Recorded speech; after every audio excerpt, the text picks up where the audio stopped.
if you're experiencing connection errors in Minecraft, particularly the 2026 error, follow these steps to troubleshoot and resolve the issue. Step 1. Check your internet connection. Ensure that your internet connection is stable and functioning. You can do this by testing other online services or devices to confirm that the issue is not with your internet provider. Step 2. Restart your router. Sometimes, simply restarting your router can resolve connectivity issues. Unplug your router, wait for about 30 seconds, and then plug it back in. Allow it to fully restart before trying to connect to Minecraft again. Step 3. Update Minecraft. Make sure that you are using the latest version of Minecraft. Open the launcher and check for any available updates. If there is an update, download and install it before trying to connect again. Step 4. Check firewall and antivirus settings. Your firewall or antivirus software may be blocking Minecraft's connection. Check the settings to ensure that Minecraft is allowed through the firewall. You may need to add it as an exception in your firewall or antivirus program.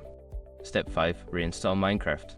If the previous steps do not resolve the issue, consider uninstalling and then reinstalling Minecraft. This can fix any corrupted files that might be causing the connection error. After reinstalling, try connecting again. By following these steps, you should be able to troubleshoot and fix the connection error in Minecraft.